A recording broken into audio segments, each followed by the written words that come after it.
So welcome everyone. I'm Joya Goodrum with the McMinnville Chamber. It's so good to have you all here today. I am excited for our business support series. We haven't had one in a while, and I want to thank our sponsor, McMinnville Water and Light. And I want to also thank our partner, MEDP. Patty Herzog is the new executive director there. Today, the Oregon Employment Department will be speaking to us about a variety of topics that are certainly very important to our business community. And workforce issues are a big concern for our members and our businesses. I heard recently, and it has been confirmed, that for every 10 jobs, there are only 7 people to fill them, which means that leaves 30% of the workforce jobs unfilled. And I know I did the math right on that one. So I'm going to introduce Nicole Ramos, who's a workforce analyst and economist with Oregon Employment Department, and Henry Fields, also, who's a workforce analyst with OED. Before we start with them, though, I'm going to ask Patty Herzog to take 1 minute to just talk about some of the work MEDP does, and then we can turn it over to our speakers. Thank you, Joya. Really grateful for the partnership that MEDP has with the Chamber and the other stable table partners, and also those on the MAC leadership call too.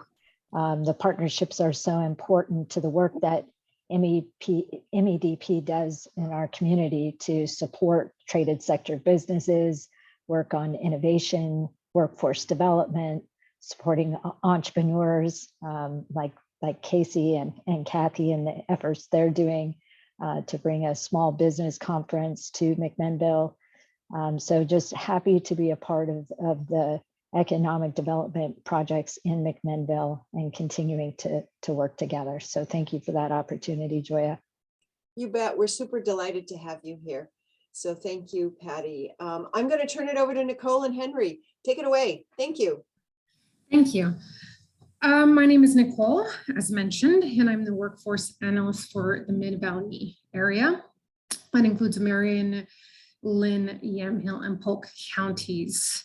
I am a workforce analyst, not me, but a workforce analyst is like the connection for that labor market information.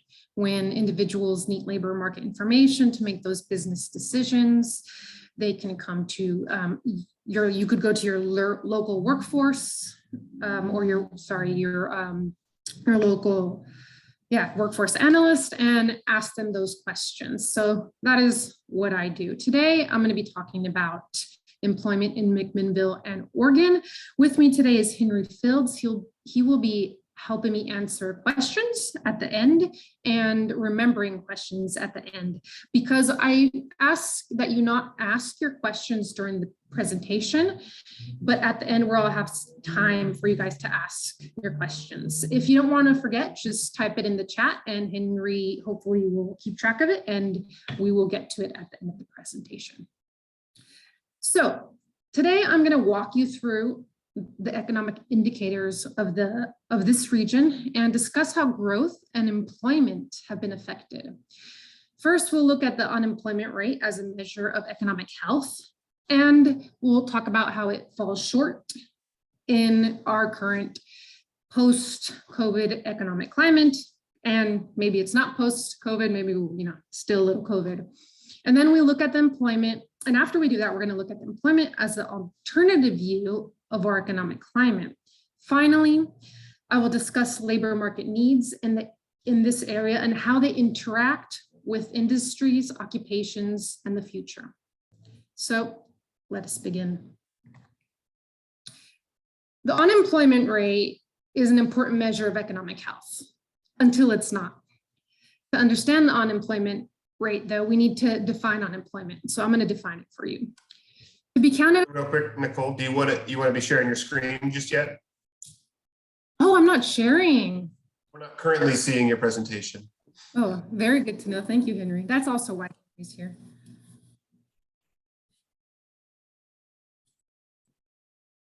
Okay, where are you guys? Sorry, I have to go through all these screens. Share screen. Perfect. Now what I'm saying makes sense. It will make sense.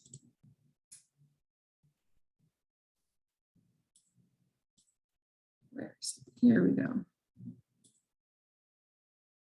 Are we good? Yeah. Yep, good job.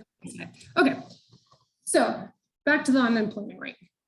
It's an important measure, so let's define it. So to be counted as unemployment, an individual must be 16 years or older, not in active duty or military, and not in an institution. They have to not be employed, but available for work, and they're making an effort to find work within the last 4 weeks. So that's how we define unemployment. When we collect that number. So I might be talking about December unemployment. So I'm talking about when that number was collected. So what we see here is a historic graph of the unemployment in Oregon since 1978. The yellow areas are recessions. And what you see is that in this past recession, so this COVID recession, we'll call it, it has been the shortest recession on record. And at the time in December, unemployment rate was 4.1%. It is one of the lowest in Oregon's history. So what this view tells us is that Oregon is doing great, right, comparatively. But we know this is not the case. We know that this is not the full story and that businesses have been struggling to fill positions. If we look at the past recessions, we see that slow recovery was driven by labor demand, or by a lack of labor demand and a lot of labor supply. So what was happening is recovery took longer because businesses were not hiring, right? There just wasn't the demand for workers. This past recession, however, was a bit different. So I was focused specifically on this past recession and how it relates to the current labor market in this area. So let us look at the numbers.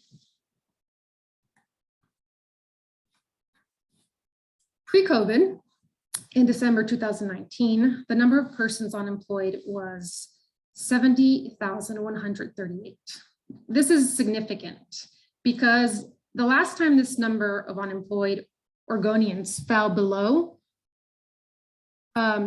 this number was the first half of 1978, where it was in the high 600,000, so the high 60,000s. In April 2020, at the height of the pandemic, there was 270,838 unemployed Oregonians. This was followed by a really sharp decline, the sharpest in history, in fact. And as of December 2021, the number of unemployed Oregonians was 89,349, right? So if we just look at this view, we have two recessions in this view. And we have the 2008, 2007, 2008 recession. And we see how long it took for our unemployment numbers to get back to their pre-recession levels, right, in 2007. And here it went extremely fast, this past recession. We see the same trend regionally.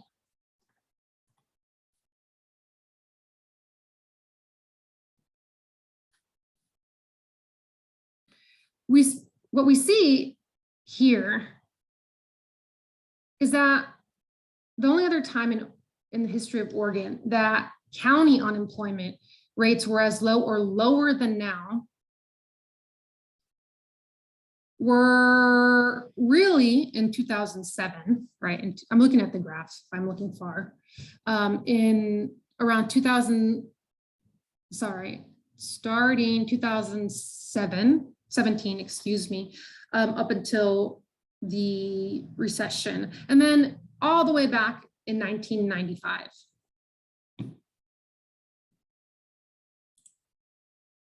So let us zoom in.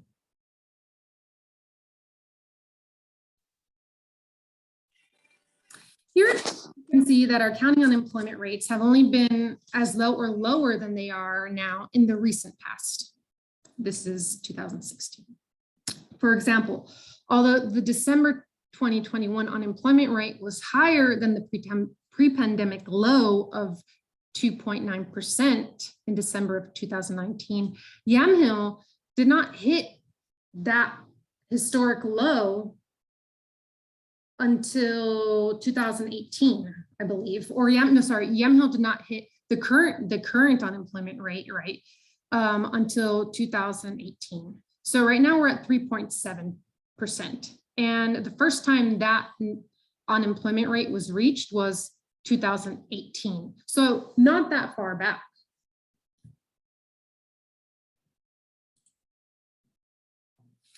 Now let's look at the other side of the coin, at employment.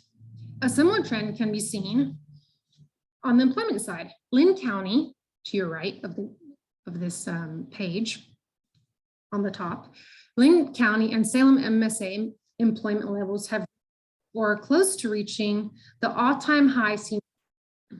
Comparatively, employment in Yamhill has a ways to go before employment reaches those pre-pandemic heights. However, employment is at roughly the same level as it was in March 2019. So our current employment in Yamhill right now is roughly at the same level it was in March 2019. So not that far behind. So we have a ways to go, but we're still doing really good when we look at the history, right? Or Yamhill's employment history.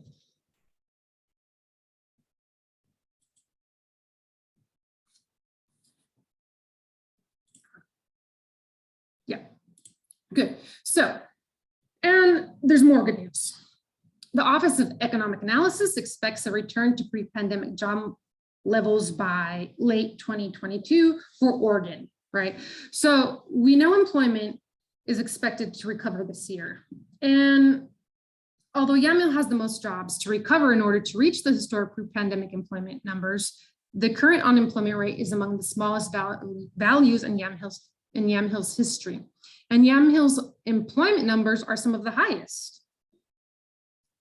If just looking at this or at these indicators, Yamhill and Oregon are doing great. So what gives? Why are businesses having trouble hiring when the unemployment is one of the lowest since 1990 and employments are expected to completely recover? And in fact, they're expected to increase. That's a good question. Well, there's a demand versus labor issue. So let's talk about our labor force needs. Oregon's labor force growth has leveled off in recent months. So what this means is that the amount of available workers is not increasing. It's staying relatively the same. And we see it was increasing and then now it's kind of going flat, right? That's what we mean when it's leveling off.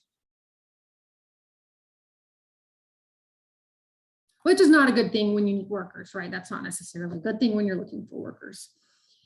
In line with that, and on top of that, we see that net migration has been decreasing since 2017, right? What we see here are the components of Oregon's population change year over year though. So the green area, the light green area, represents a natural increase in population year over year, meaning there have been more births than deaths in Oregon. The dark green shows the change in migration year over year. And we see that it's been decreasing since 2017. So that's what I mean. All is not bad though. Everyone's looking for workers. I'm saying that there are not that many workers, right? Or that the amount of workers is decreasing. All is not that bad though, because net migration, though decreasing year over year, has been historically positive and increasing, which means that net migration as a source of potential labor force is still positive. But there's another issue. there's an issue with the distribution of labor force by age. In this graph, it's a bit complicated. We see that all people 55 and over, excuse me, of all the people 55 and over, roughly 35% are participating in the labor force. So what this tells me is that there could be a lot more people participating in the labor force for this age group, because only 35% are participating. What we also see is that green line. And that green line is worth noting because what it's saying is that of all individuals 16 and 24, roughly 70% at the moment are participating in the labor market. But if you look, it was decreasing until recently. So that's of concern, right? So what that's saying is these young people, their participation rate is decreasing, has been decreasing over time and only recently is increasing. So let's hope that continues to increase, but we need to keep an eye on that because that just means less people are participating in the labor market.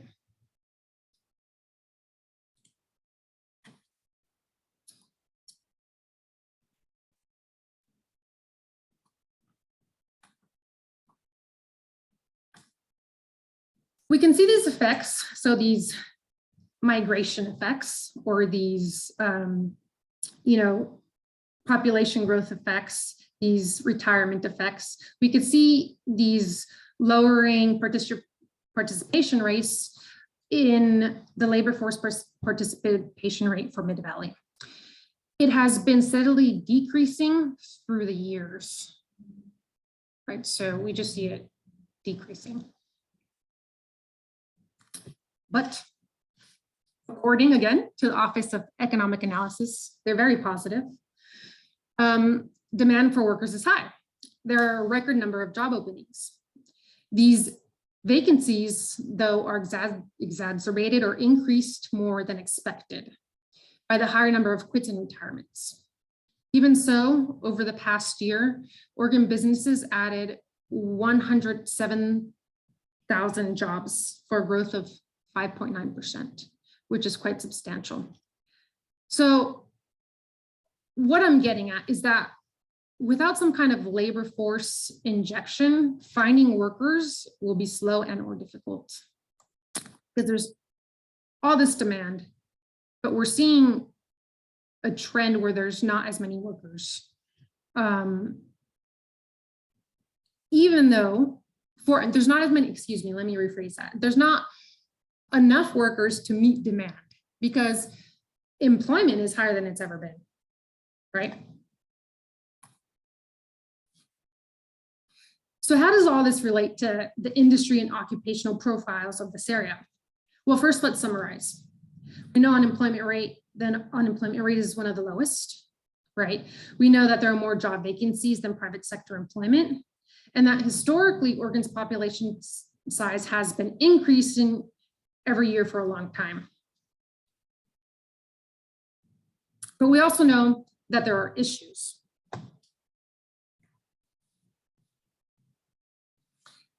Here we see the distribution of employment by industry for Yamhill County. Nearly 20% of Yamhill County's employment is in manufacturing, and another 20% is in education and health services. So that's 40% in two industries.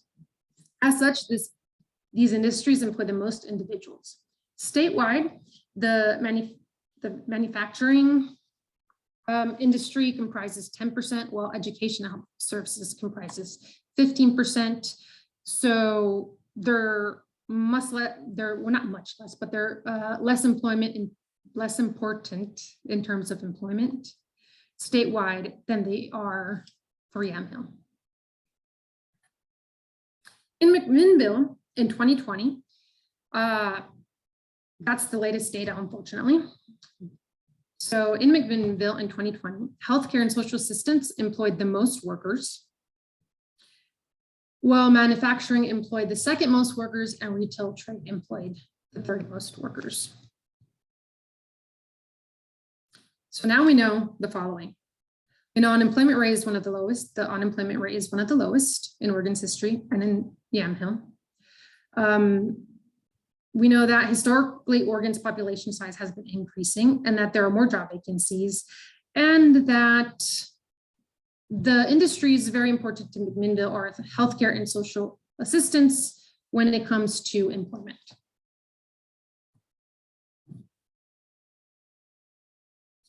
This chart shows us the number of vacancies in Mid-Valley by industry in 2021 at any given time. What you see is that the industries with the most vacancies are some of the top industries of employment. So healthcare and social assistance, for instance, has 4,000 vacancies in Mid-Valley. In McMinnville, as far as employment goes, it's the most important industry. Manufacturing has the second most available vacancies. It is the most important as far as employment goes for McMinnville, right?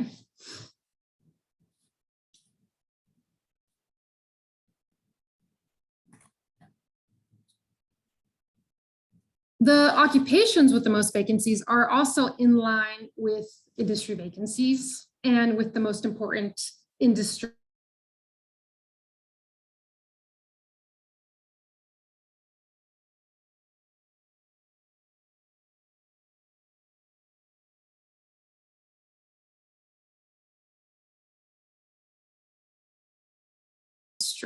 We have transportation and moving materials.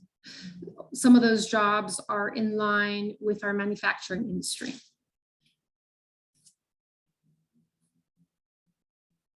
So we can see that the five occupations with the most vacancies actually can be found in the 5 industries with the most vacancies. So they match up pretty well.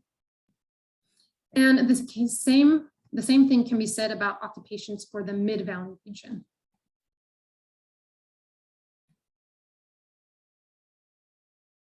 Oh, excuse me, yes.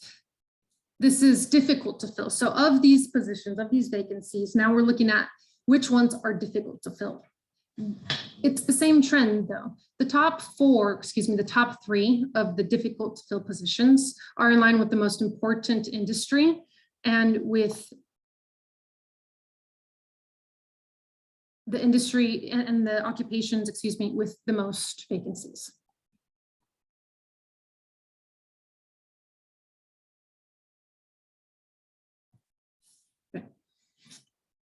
Overall, the number of Mid-Valley vacancies was higher than at any time in the survey's history. The job vacancy survey since 2000, we've been doing that since 2015. So looking at this graph, what we see is we have more jobs now than in any other year. But we also have more jobs now that are difficult to fill than in any other year. And in fact, the difficult to fill vacancies are this past year, the difficult to fill vacancies are larger than the total vacancies for previous years, right? So that dark blue, that difficult to fill, just completely beats any other year besides the total.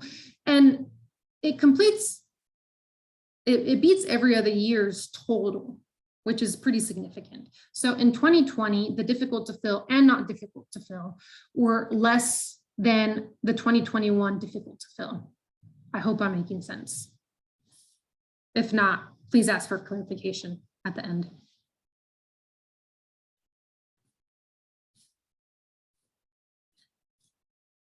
Most of the jobs lost in Oregon since February 2020 were in industries with wages below the statewide average. So in the middle, we have that statewide average, and it's roughly $59,000 per year. And what we can see is that some of the most important industries in McMinnville pay the least. right?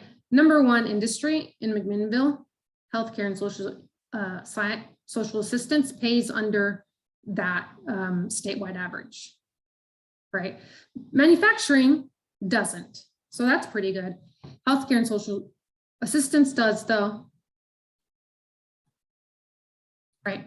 Retail, trade, education services.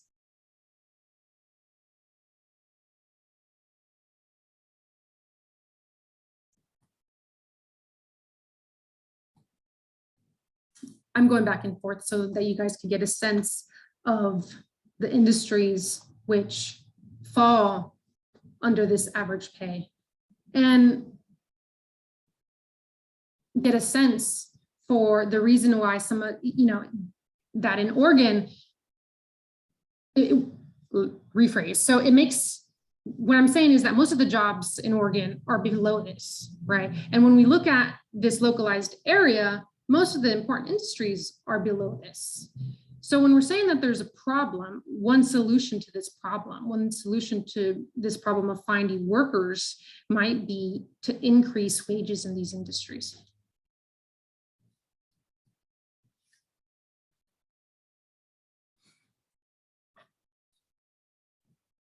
If we look at Mid-Valley, the top 3 industries that are projected to employ the most individuals all have wages below the statewide average, and were some of the hardest hit industries during the pandemic, right? So now we're back to Mid-Valley because we don't have that McMinnville data. And we see that the hardest hit industries and the most important and the ones paying under, under that average Oregonian wage are also the ones that are projected to grow the most in real numbers.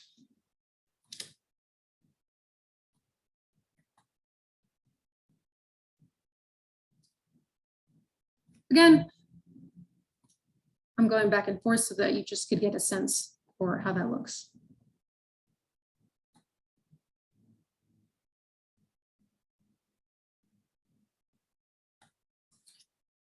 Three out of 10 vacancies in Mid-Valley pay less than $15 an hour, and more than half pay less than $20.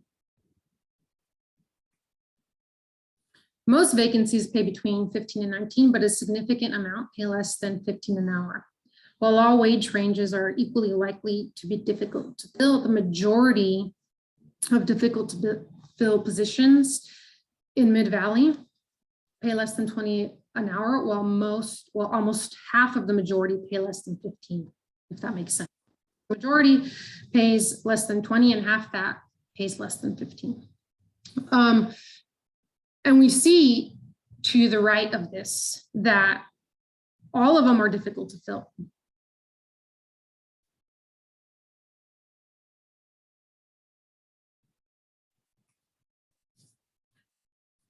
While almost half of Mid-Valley vacancies require some previous work experience, so almost half requires some previous work experience. And what this does, if you can't find work, if the issue is finding workers, what this does, that it excludes a lot of younger people, right? So of those, a decline, well, recently it's been going up, but historically, the population of 16 to 24 is declining, right? And what happens then if we have an instance like this where almost half of vacancies require previous work, we're excluding those ones that are on the younger side or those entry level, those people that have no experience. So this could be problematic. What we might want to do to encourage people to fill these positions then is change those requirements, make them less strict, right? Or make them more broad or more general. So what does this all mean? Well, what we know. Again, so although the unemployment rate is low, there are more job vacancies than private sector employment and more difficult to fill positions than ever before, right? What else do we know? That they're in the most important industries, in both Mid-Valley and that there are a lot of long-term economic trends like retiring age force that are keeping employees from the job market. But there's good news.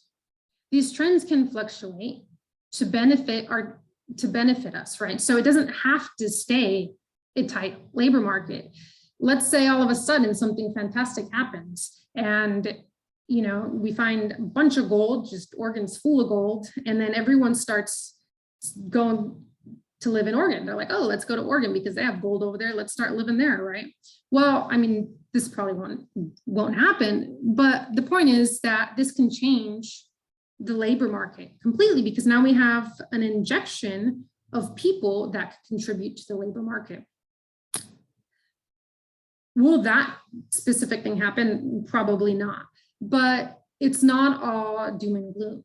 And you, or not you, but these businesses that are in the community, they can take steps to encourage employment. They can increase wages, they can lower requirements, right? They can, start to training programs. There are several things that can be done in order to help encourage this employment growth, specifically within your industry, right? But you need to understand what your industry looks like. And I can help you understand what your industry looks like as well if you need. So that concludes the presentation. Thank you very much. Here you have a slide of my information. You can email me, you can call me if you have any questions at any time, any labor market information questions, please, at any time during working hours, and I will get back to you with help. So I think that if you guys are okay, we could start with questions.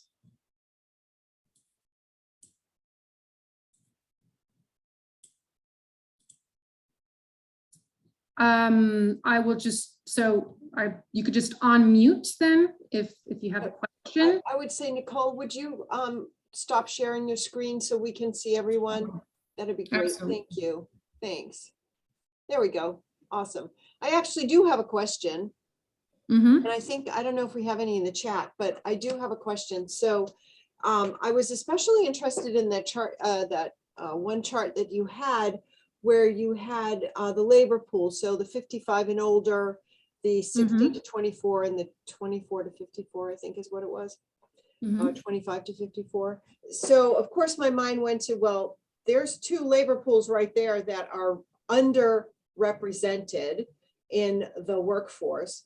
And I wondered, you mentioned, changing pay rates. Sometimes that's really hard for a business if, you are in a particular business, I don't know, agriculture, for an example, or a food industry, you can only charge so much for that hamburger before people are like, I'm not going to come and buy that hamburger.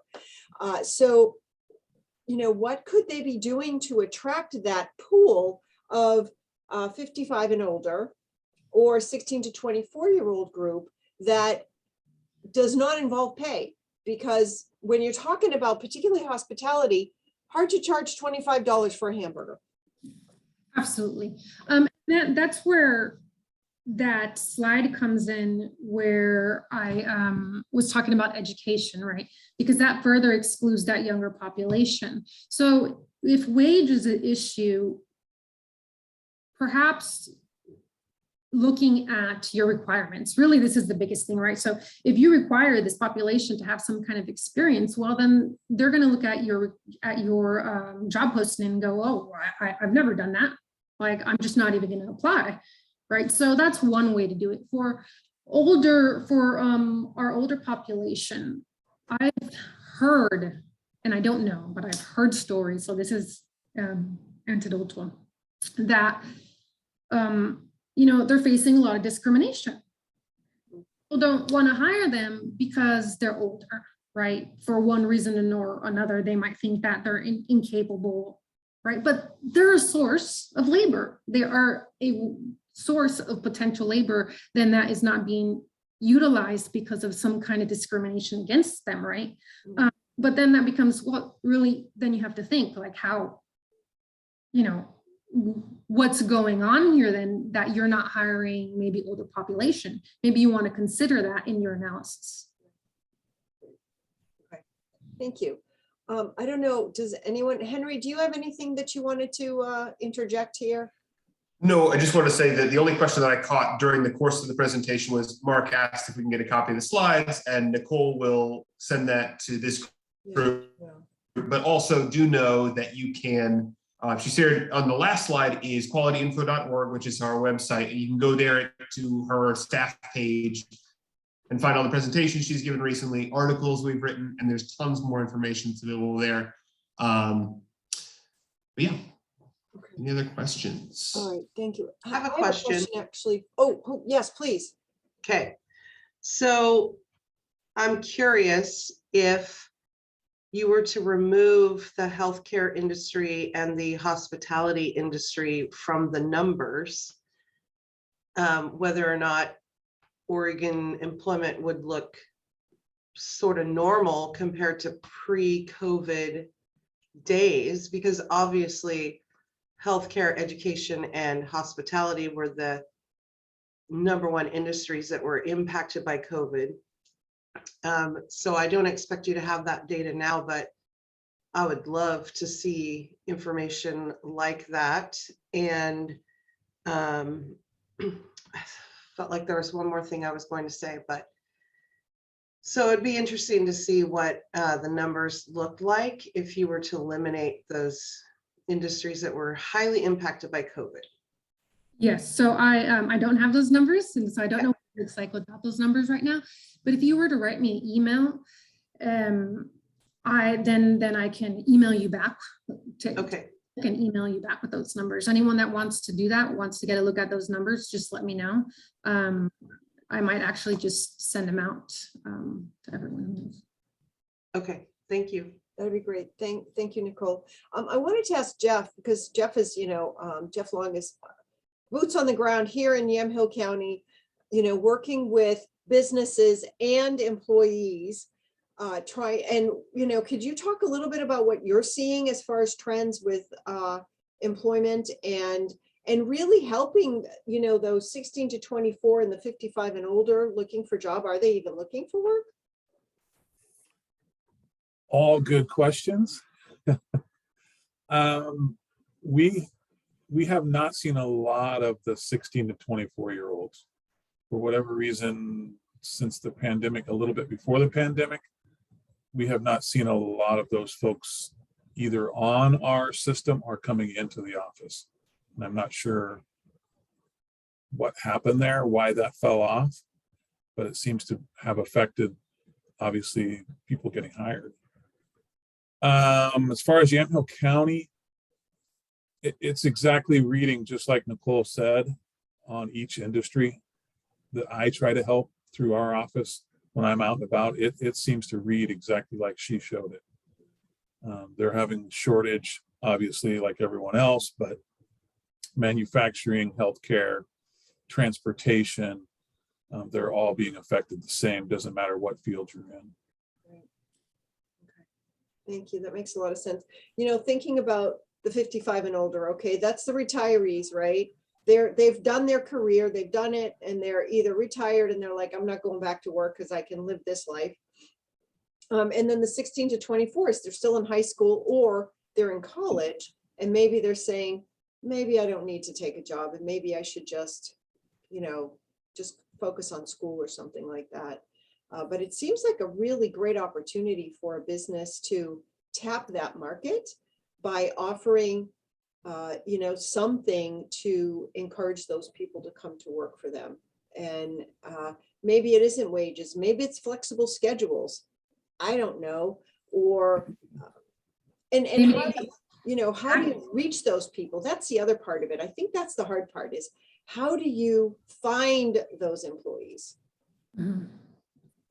Yeah, and you know, another thing, if you know, wage is difficult, you also have these benefit packets or these extras that you might, you know, consider offering, because that's a long-term cost over a short-term cost, right?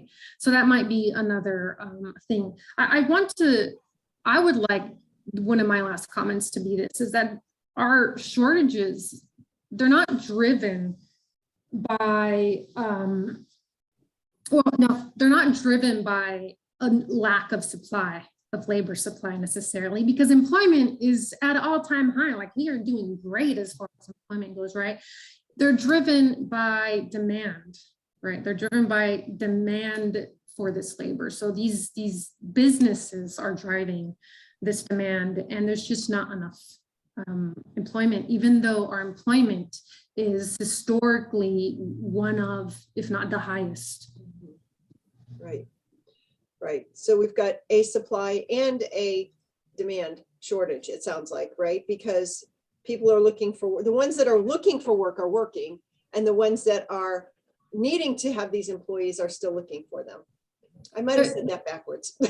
Yeah, correct. Yes. So there's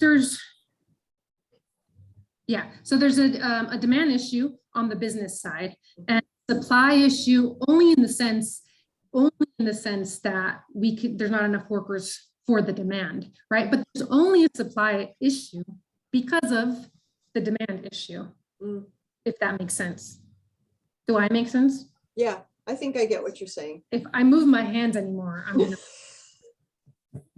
funny. Moving your hands worked. It helped. It helped understand that. Thank you, Nicole. Does anyone else have a question? I do. Diane has a question. Please, Diane. So, and maybe I'm making this more simple than it needs to be, but you said before the pandemic, we had like 70,000, I can't remember the number, I wrote it down. In the recession, December 2019, the number was 70,138. Then in April 2020, that jumped up to 270,000. Now we're back down to 89,349. And maybe again, I'm making this too simple, but why is there all of a sudden this gigantic demand? Like, I guess I'm just not understanding that. What happened? Why do we have 1.5 billion jobs? I'm exaggerating. That, you know, just back in 2019 we didn't have. What's the difference? What am I missing? There's a couple of That's a good question. theories going around, right? And one of that was that the goods and services market changed, right, during the pandemic, and this basically changed our employment market. So although there was an issue, although, you know, although there was, you know, a big recession during this time, there was a switch to, I would say there's a switch to, like, you know, more online buying. Some, you know, people started to buy more because they had more money because of, you know, savings or government injection or whatever you want to call it, right? So all this, what this does when people now are demanding all these goods, it increases, you know, you have all this demand and no supply. So what do you want to do? You want to supply. So you have more businesses, right? But now that things are changing, going back to normal, you know, there's still all this demand, right? But not enough employment to cover that demand that happened during the recession. Do I make it? And you know, and I'm not saying that's the case. I'm saying that this is one of the things that contributed to it. There could have been long-term economic condition things happening before that contributed to as well. But in short, I really don't know.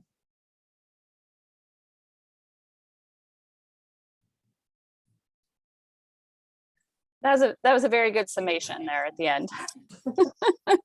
Thank you. Yeah, we may not know, right? I mean, it could be 3 to 5 years before we really actually understand what the economic impact of the pandemic was on our economy. I mean, you don't have crystal ball, right? I guess, I mean, some economists like to predict what's going to happen. But I don't know that they actually can. I don't know. I mean, you can look at historical things, right? We know there's going to be a recession every certain number of years, right? Henry, you were going to say something. Well, first I was going to make a joke that we like to say that economists have predicted 10 of the last 3 recessions.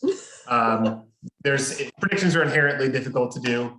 The other piece of context I wanted to add, just I cover Lane and Douglas counties, helping Nicole as she gets set up here. But just for context for what we're looking at right now, there is a lot that we don't know. The other thing that's really unique about this situation is how quickly everything is happening all at once. So the fact that we not only want to hire back a lot of the folks that were laid off in 2020, but also there's this increased demand. And also all industries are hiring at the same time and more people are retiring. It's this really accelerating effect that has us overnight looking in a different unemployment situation than we were. It's very bewildering for you all, as well as for us studying it. It's a very different situation than we've been in living memory. So. Thank you. I love what you said. Yes, Jeff. And Nicole and Henry might be able to say this also, but there is a theory too that people are saying the folks that were laid off in the food industry did not all come back to the food industry. They went and found jobs elsewhere, which left those vacancies. So that's part of the problem. That is true. Great. Thank you, Jeff. Thanks for that comment. Anyone else? Amanda, did you want to say something? You look like you're ready to speak. No? Okay. All right. Any other questions or thoughts? Can I give one more thought? Yeah, please, Jeff. Just for everyone that doesn't know, if you're not able to find their email or give them a call, Henry or Nicole, you can shoot me a message and I can get to them. They're excellent at getting back to the folks. I've had many questions throughout the county that they were looking for statistics or numbers or trying to get information that they couldn't find. These two are really good at getting back to you. So just let us know. Thank you, Jeff. And thanks for all you do. We appreciate you. Henry and Nicole, thank you. And thank you to those of you that sit in on here today and for your questions as well. We've got some work ahead of us, it looks like. And if you have any thoughts on how we can connect with the 55 plus and the 16 to 24-year-olds, I think that would be really helpful.